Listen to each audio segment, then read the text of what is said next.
J'ai dû vivre dans l'ombre. J'ai du mal à parler de ma mère à des gens qui ne l'ont pas connue, aux proches, parce que je ne devais parler ni de la famille, ni des affaires de famille à qui que ce soit. Ma mère m'a toujours appris qu'on était loin d'être faible, qu'on était les Blancos et qu'on ne craignait personne.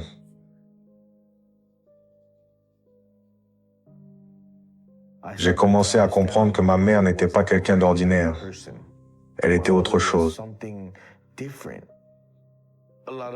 Beaucoup disent que ma mère était une personne mauvaise, mais chaque histoire a deux côtés. Et l'histoire de Griselda Blanco avait deux facettes. C'est pourquoi j'ai choisi de la raconter. Ma mère, c'était Griselda Blanco de Trujillo. C'était une femme très élégante, mais elle pouvait passer de l'élégance à la froideur, et ça basculait d'un coup. Mon père s'appelle Rubén Darío Sepúlveda. On l'appelait aussi El Artista, l'acteur, à cause de son train de vie extravagant.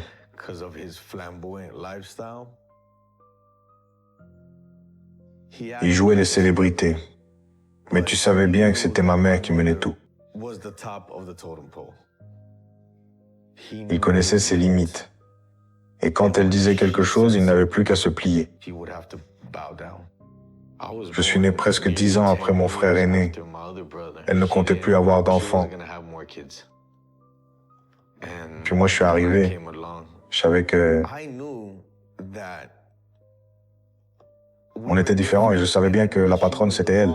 Je sais qu'on vivait dans un monde. Je sais, au manoir, on avait des voitures, mais je ne comprenais pas vraiment ce que ma mère faisait dans la vie. Ils avaient l'habitude de...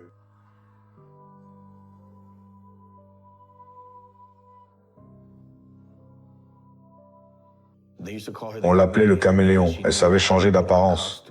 T'en penses quoi? Qu'est-ce que maman devrait porter ce soir, bébé?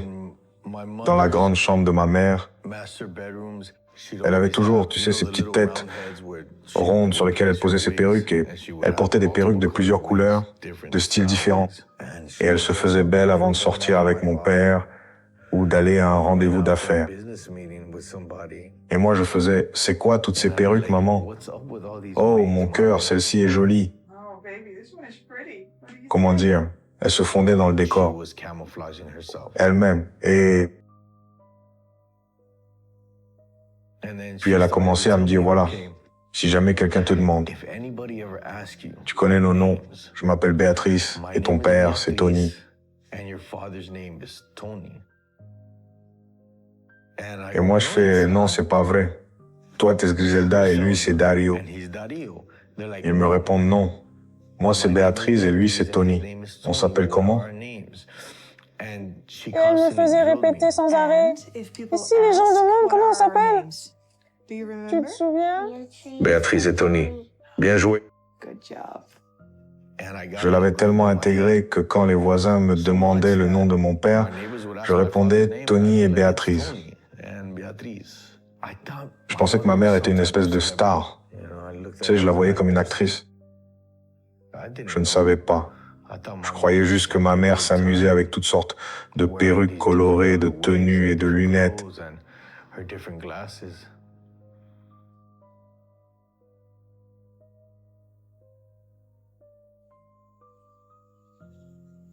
Ma mère m'a toujours dit qu'il ne fallait pas que je parle de tout. J'ai compris ce qui se passait à la maison parce qu'il y avait des choses dont on ne parlait qu'entre nous. Par exemple, je me souviens qu'à l'époque, elle avait un immense dressing. J'adorais jouer dedans. Et je me souviens qu'un jour, en entrant dans le dressing, j'ai vu des liasses de billets sur l'étagère au-dessus de ses fourrures.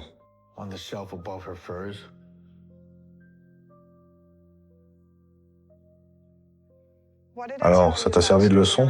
Je la cuisinais sans arrêt là-dessus. Pourquoi elle garde toujours autant d'argent chez elle? Tu veux t'amuser un peu pendant que ta maman travaille? Bon, vas-y, elle sortait l'argent et me faisait « Ok, tu veux jouer avec? On joue avec l'argent. » Elle empilait les liasses de billets avec moi et elle m'apprenait de quoi je pouvais parler ou pas avec les autres à l'extérieur.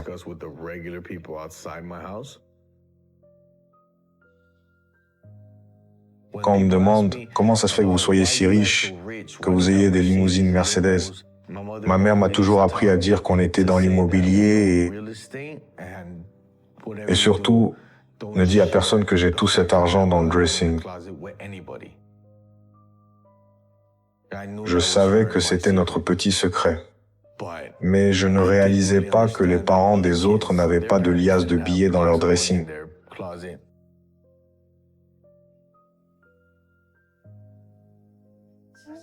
Je vivais très seul.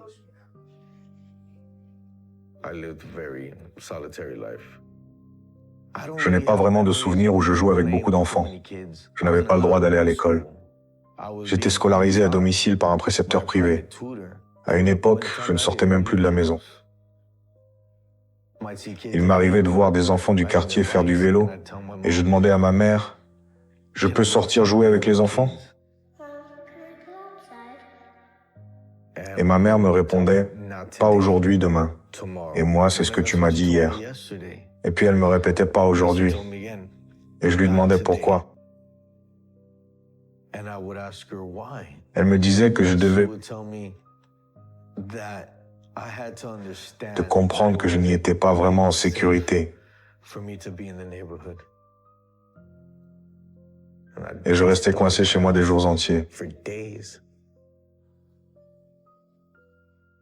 Avoir mes 3 frères auprès de moi, c'était ce qu'il y avait de mieux dans ma vie. Mes frères et sœurs étaient mes meilleurs amis. Mais la plupart du temps, je me retrouvais à errer dans la maison.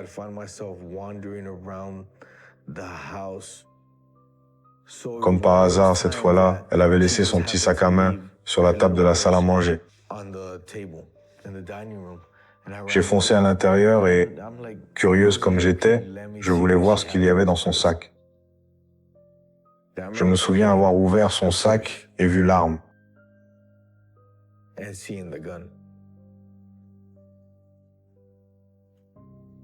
Elle gardait toujours ce petit 38 chromé là. Je me demandais pourquoi elle avait une arme.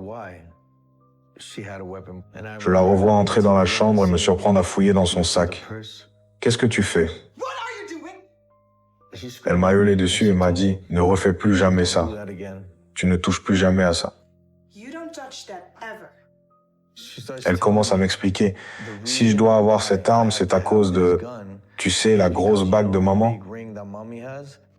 Cette grosse bague en diamant, beaucoup de gens voudraient me la prendre, alors je dois avoir ça sur moi pour, tu sais... » Pour nous protéger des voleurs. Mais au cas où, maman garde ça dans son sac. Tu vois, j'avais compris qu'elle avait des objets de grande valeur. Ça me paraissait tout à fait logique. On est tellement plein aux as que les gens veulent nous faire du mal.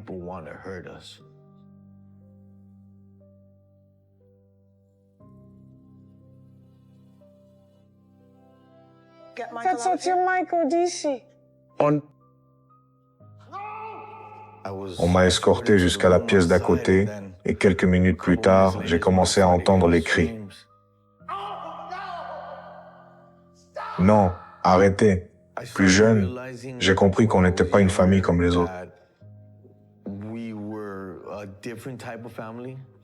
Il y avait toujours un entourage d'hommes.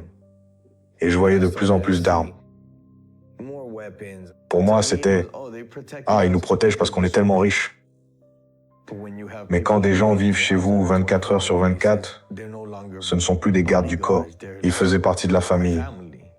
Ils restaient près de nous pendant les repas. Chez moi, le dîner, c'était sacré. Comment ça va, tout le monde?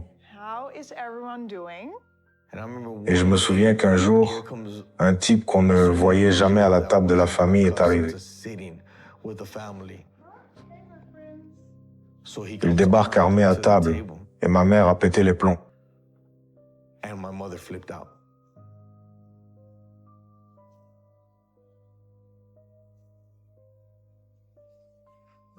Je te l'avais dit, ma mère se met à lui hurler dessus et lui, il est sous le choc. Tout le monde se tait, il le regarde en mode là, t'as merdé, on vient pas armé à cette table. Ma mère ne faisait pas dans la demi-mesure. Quand elle piquait une crise, elle piquait une crise. Ses yeux devenaient rouges, elle tremblait.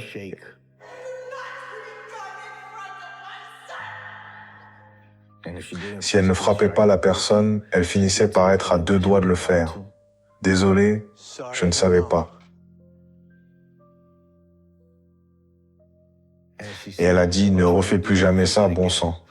Range cette arme tout de suite. On va dîner. À l'instant, il a dû retourner mettre son arme à l'abri. Et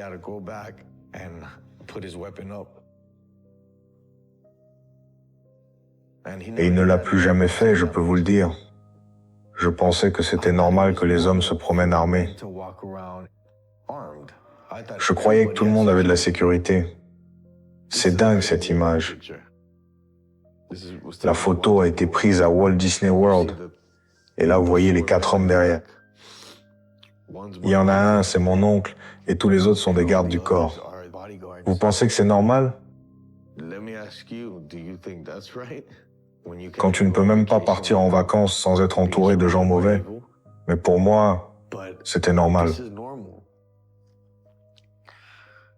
Aujourd'hui, je sais que ce n'est pas normal, mais je me souviens m'être bien amusé.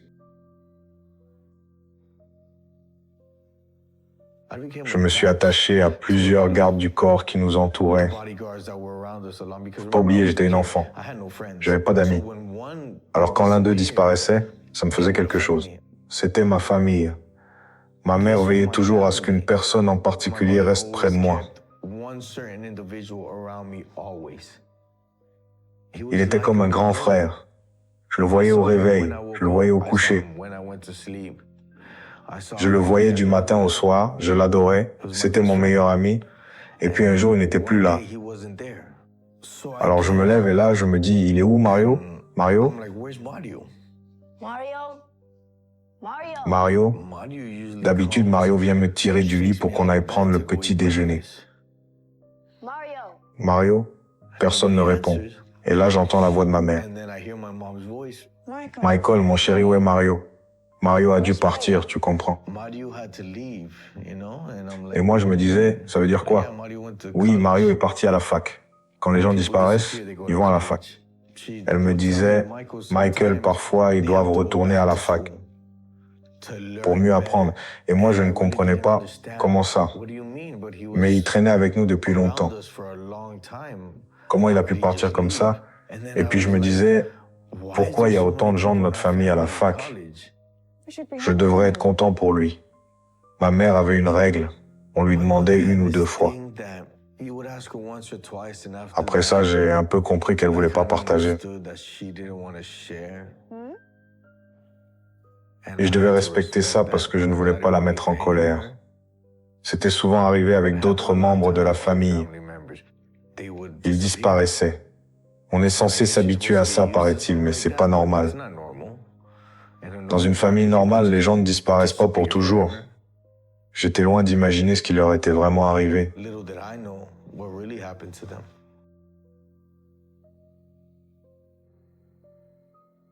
On était en vacances en famille et on logeait dans un hôtel au bord de la mer. Et certains des gardes du corps de ma mère font entrer ce type. On voyait bien qu'il était là contre son gré. Et l'homme voit ma mère et il blêmit, il devient blanc. Et là, il la regarde et lui lance, « Espèce de grosse salope, toi qui hurlais sur ma mère, je te retrouverai en enfer. Tu iras en enfer. » Et ma mère répond, « Oui, je te retrouverai en enfer. » Mais quand tu arrives, dis-lui que Blanco t'envoie. Sors Michael d'ici maintenant. Non, non, non. On m'a emmené dans la pièce d'à côté, puis quelques minutes plus tard, j'ai commencé à entendre les cris. Non, non, je n'avais jamais entendu un homme hurler comme ça. Je n'avais jamais entendu un cri pareil de toute ma vie. Non. Puis, au bout d'un moment, ma mère débarque dans la chambre. Ça va, Michael? Et moi, je lui ai demandé pourquoi il criait comme ça. Et elle m'a dit, t'inquiète pas pour ça. Fais comme si t'avais jamais entendu ça. C'est bien. Mais j'ai compris que cet homme ne criait plus. C'est là que les choses ont un peu basculé. J'ai commencé à comprendre que ma mère n'était pas quelqu'un d'ordinaire. Elle était à part. Je n'ai jamais eu peur d'elle. Mais j'ai compris qu'il fallait la craindre.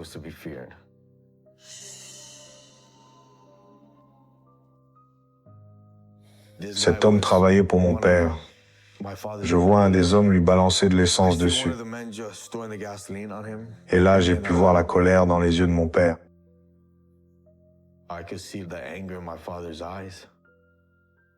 Mon père organisait une petite fête.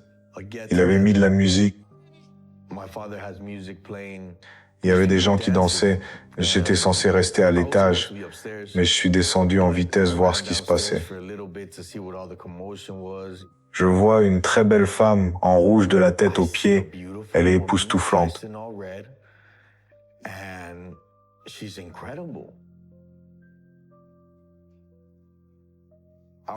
Mes frères m'avaient appris à être un homme et que c'était normal de dire à une femme qu'elle est belle ou de l'appeler une mamacita. On m'a appris qu'on pouvait peloter une belle femme, que c'était ça, être un homme. Je ne réalisais pas que j'allais faire une bêtise. Et puis je me suis...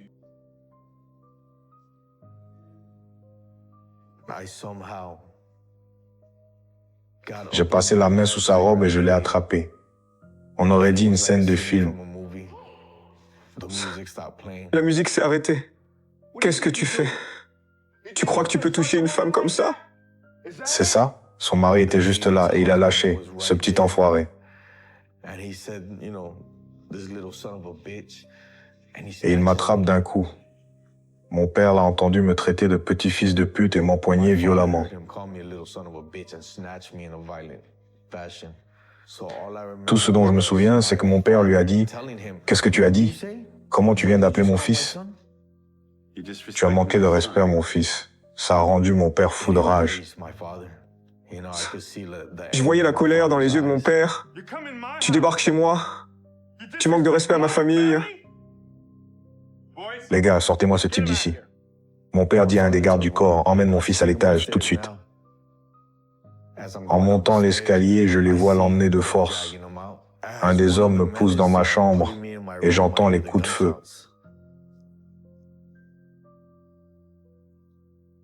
Je redescends en courant. Je vois un des hommes en train de lui balancer de l'essence dessus. Et puis, mon père leur crie dessus en disant « Mais bordel, qu'est-ce que vous foutez ?» Enfin, du genre « Hey, remontez le petit à l'étage. Qu'est-ce qui vous prend? Sortez-le d'ici. » Et je ne les ai pas vraiment vus lui mettre le feu.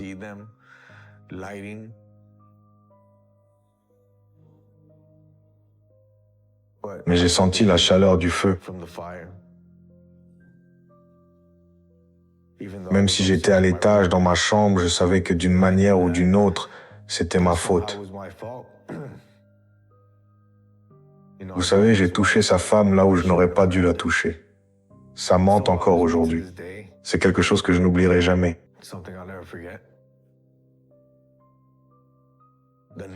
Le lendemain, quand je me suis réveillé, j'en ai vu les restes.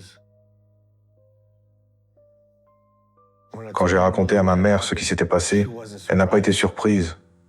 Elle m'a dit que c'était quelque chose de terrible, que je n'aurais jamais dû voir ça. Mais c'était mon père, et je devais comprendre que si c'était arrivé, c'est que ça devait être fait.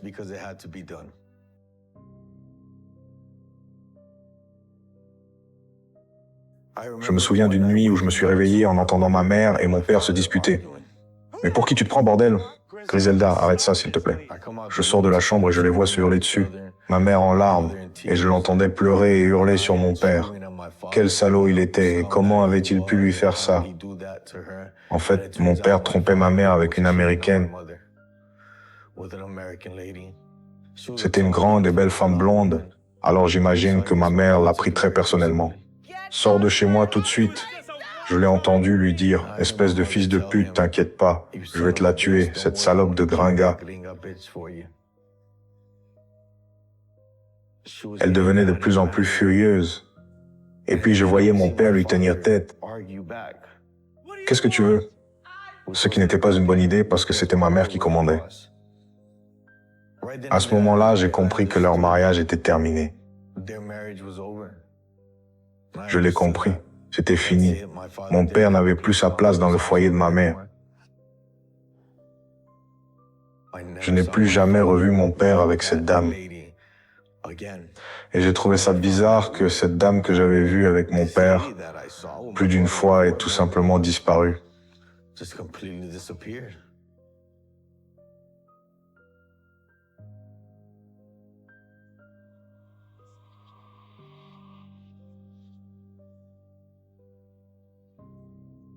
Mon père est parti, puis je l'ai revu quelques fois les jours de visite. Mon père venait me chercher, m'emmenait sortir, puis me ramenait. Et un jour, mon père est venu me chercher, il a dit à ma mère qu'on allait au centre commercial. Et au lieu d'aller au centre commercial, on est allé directement à l'aéroport et on a pris l'avion. Et avant même que je m'en rende compte, j'étais en Colombie. J'ai commencé à poser des questions à mon père. Et moi, je dis, « Papa, elle est où, maman? Qu'est-ce qu'on fait ici ?» Et mon père me répond juste, « Non, t'inquiète pas, c'est juste un petit voyage, juste de petites vacances. Tu reverras ta maman, mais tu vas passer quelques jours avec moi. » Je ne comprenais pas qu'en fait, il m'avait enlevé. Moi, mon père comprend ce qui est sur le point de se passer.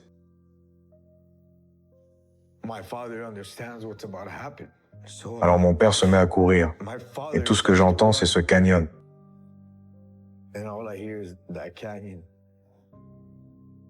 Boum, boum, boum, boum. Non!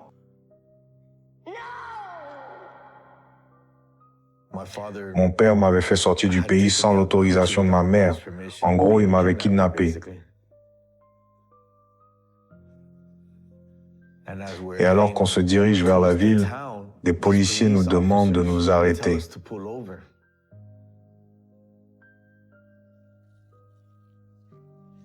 L'un des policiers qui était assis sur la moto descend, s'approche de mon père et lui demande ses papiers.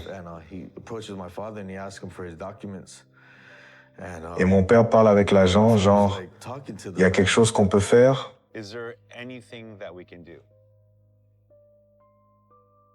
Et le chef des flics dit à mon père de venir, tu sais, de sortir de la voiture. Je veux te parler. Je reviens tout de suite. Mon père sort de la voiture et là, ils lui disent, d'accord, ne faites pas un geste. Là, mon père comprend ce qui va se passer. Alors, il se met à courir.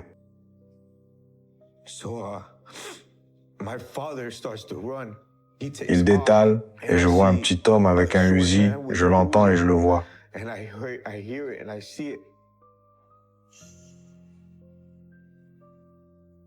J'ai regardé de l'autre côté et encore aujourd'hui, je me souviens avec quoi l'autre type nous tirait dessus. Il nous tirait dessus avec un Luger et il restait assis là. Bam, bam, bam.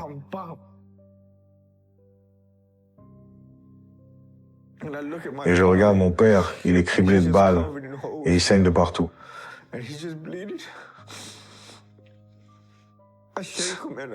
Je le secoue, mais il ne bouge pas. Mon père a reçu 27 balles.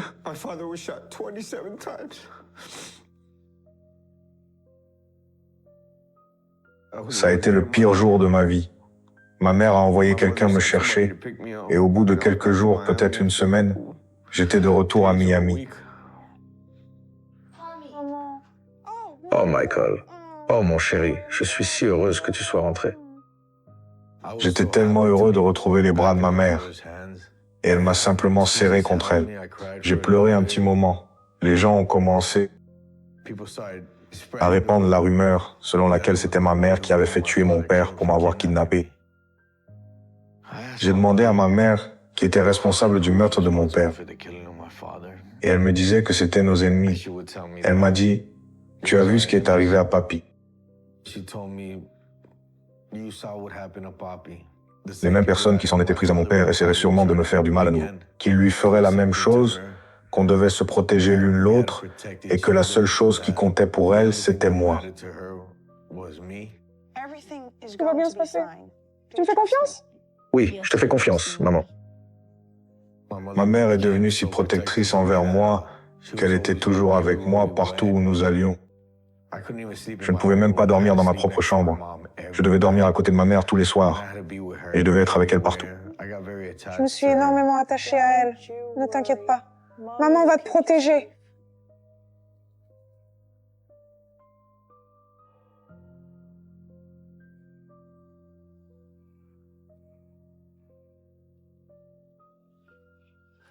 Tu as fini tes valises? Oui. Ma mère m'a dit qu'on était en état d'urgence, qu'on ne pouvait pas rester trop longtemps dans une même maison parce que le méchant homme qui avait tué mon père pourrait essayer de venir nous tuer. On avait toujours des valises remplies avec, tu sais, quelques vêtements de rechange, ses effets personnels et toujours de l'argent. Ma mère avait toujours une valise pleine d'argent. Quand c'était le moment de partir, elle me disait juste « Michael, prends ton petit sac à dos, il faut y aller ».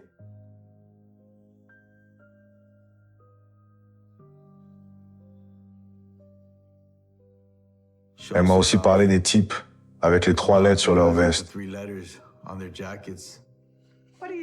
Qu'est-ce que tu fais si ces hommes arrivent à la porte? Tu n'ouvres pas. C'est bien, mon grand. Que si jamais je voyais ces hommes avec des vestes, avec ces lettres sur leur veste, c'est qu'ils pouvaient être là pour l'emmener ou me faire du mal. Elle ne m'a jamais dit, tu sais, le FBI ou la DOA. Je l'ai appris le jour où ils sont venus emmener ma mère. Je vois ces messieurs sortir de la voiture.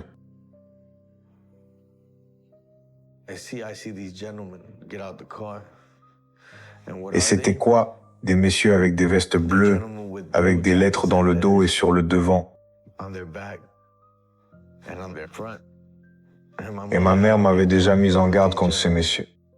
Je me dis qu'ils sont là pour m'enlever ou pour me faire du mal, comme ils nous ont fait du mal en Colombie. Le salon est envahi de monde.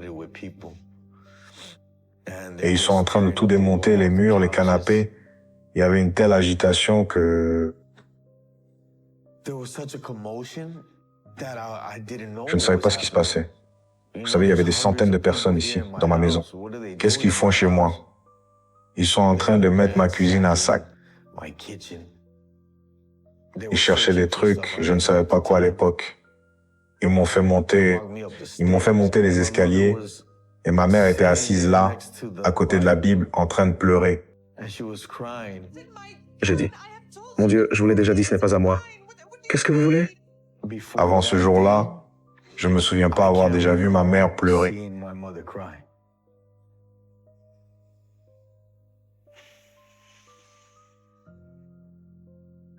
Alors je cours enlacer ma mère et je lui dis « Pourquoi tu pleures ?» Et elle me répond « Je ne sais pas pourquoi ces hommes sont là, Michael. Tout va bien se passer, je te le promets. » Je me souviens qu'ils avaient son 38 et elle n'arrêtait pas de me dire « Ces hommes disent que c'est mon arme. Mais ce n'est pas mon arme, Michael. Je ne sais pas à qui elle est. » Je te le promets, je vais me battre pour nous.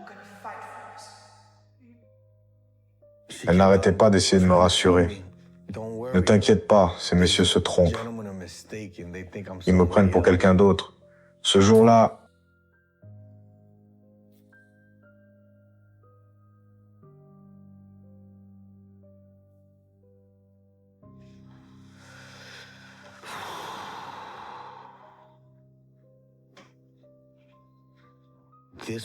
c'était le jour où on m'a arraché ma mère. À bien des égards, ce jour-là a été pire que celui où j'ai vu mon père se faire assassiner. Parce que quand mon père est mort, j'avais encore ma mère.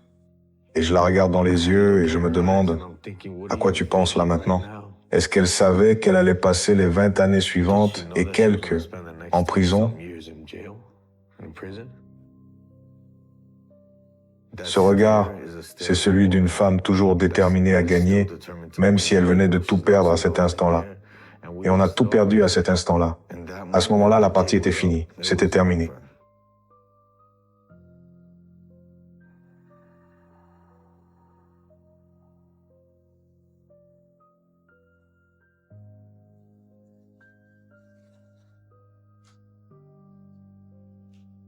Un de mes cousins me dit, tu sais vraiment pas qui est ta mère?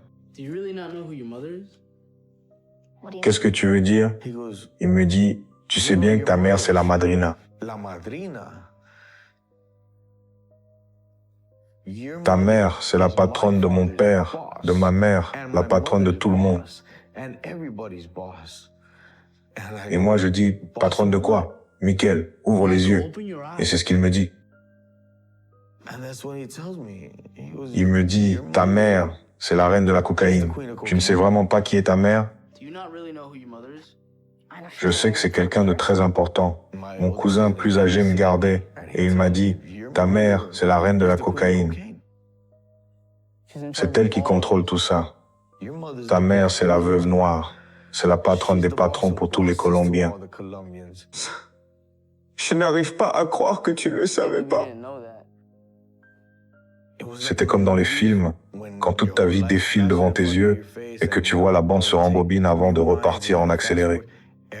Tout a commencé à prendre sens. Ces types avec les armes, mes gardes du corps, c'était vraiment des gardes du corps et des tueurs à gages.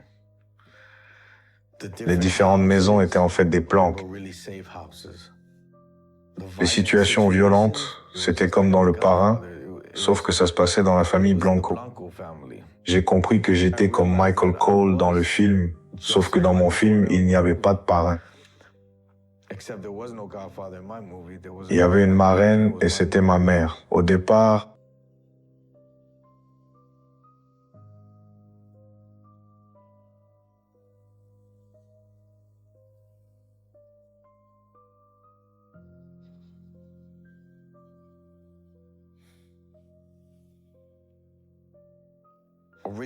ma mère était accusée de multiples meurtres et homicides, ainsi que de trafic de drogue. La violence qu'elle a engendrée a frappé énormément de foyers. Il disait que ma mère était soupçonnée d'avoir commandité plus de 200 assassinats. Elle a détruit des familles. Quand j'ai découvert la vérité, ça m'a fait mal de savoir qu'elle avait détruit la vie et la famille d'autres personnes. Parce que je ne connaissais pas cette Griselda. Je ne connaissais que ma maman.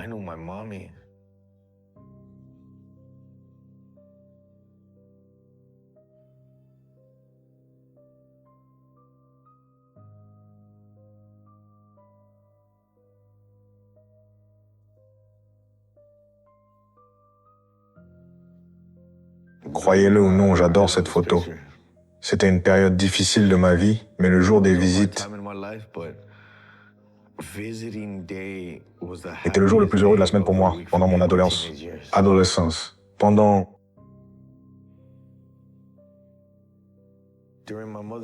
l'incarcération de ma mère, on se répétait sans cesse que, vous savez, elle allait bientôt rentrer, qu'elle serait libre. Et puis une année devenait deux devenait 7, et 7 devenait plus de 20 ans. Elle était censée être libérée en 1993. Et puis 1993, l'État de Floride l'a accusée de 2 autres meurtres. Pour l'un de ces meurtres, elle risquait la chaise électrique, mais elle a pu accepter un accord de plaider coupable.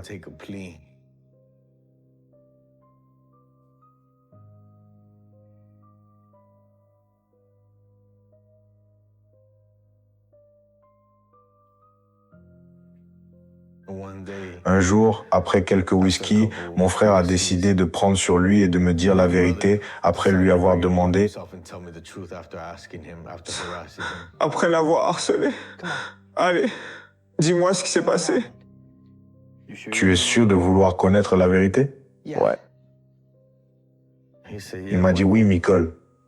Notre mère a fait tuer ton père parce qu'il t'avait kidnappé. Elle n'allait laisser personne lui voler son petit garçon.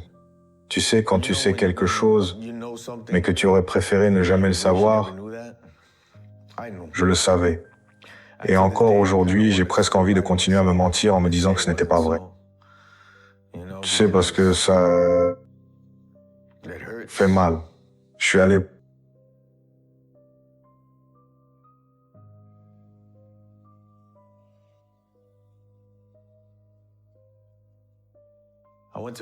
rendre visite à ma mère dans le centre de détention où elle se trouvait.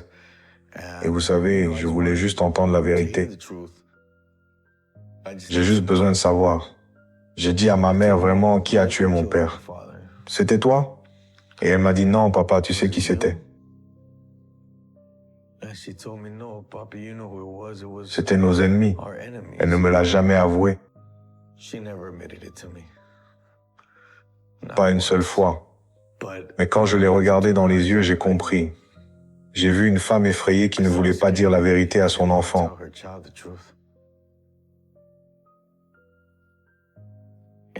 D'une certaine façon, je suis content que ma mère n'ait jamais répondu honnêtement à cette question. Si elle m'avait dit la vérité, je crois que ça aurait pu semer en moi une graine de haine envers elle. Alors je n'ai pas voulu revenir sur le sujet. Je ne voulais pas l'entendre sortir de sa bouche. Cette photo a été prise avant sa libération.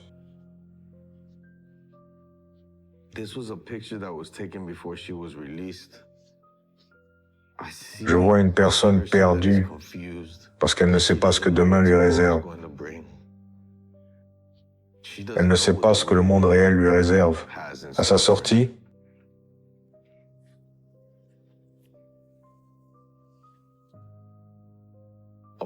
sa libération, ma mère a été expulsée vers la Colombie. Je suis resté en contact permanent avec elle. On se parlait et on s'appelait sur Skype tous les jours, 3, 4, 5 fois par jour. Mais j'ai toujours eu peur que le fait de l'avoir envoyé dans son pays d'origine revienne, d'une certaine manière, à signer son arrêt de mort. Et voilà ce qui s'est passé. Je me suis fait un coup de fil d'un ami de la famille et il m'a dit qu'elle était à la boucherie du quartier.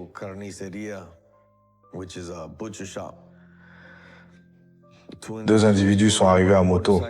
L'un est descendu et lui a tiré 2 fois dans la tête.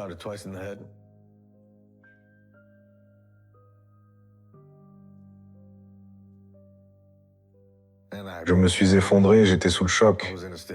J'avais attendu ce coup de fil toute ma vie, mais je ne voulais toujours pas y croire. Un pasteur m'a dit un jour qu'on vit par l'épée et qu'on meurt par l'épée. Et j'imagine que c'est ce qui est arrivé dans l'histoire de ma mère. J'ai trempé un peu dans les affaires de famille.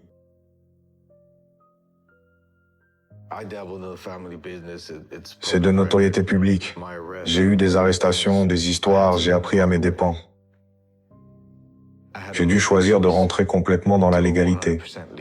Choisir de ne pas perpétuer cette malédiction qui se transmet de génération en génération.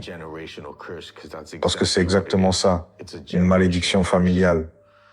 Mes frères ont pris le relais, ils ont repris les affaires de famille. Cette vie de cocaïne a détruit notre famille.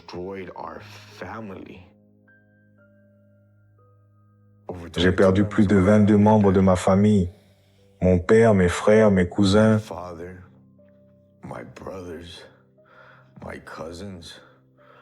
Mes tantes, mes oncles, nos proches amis.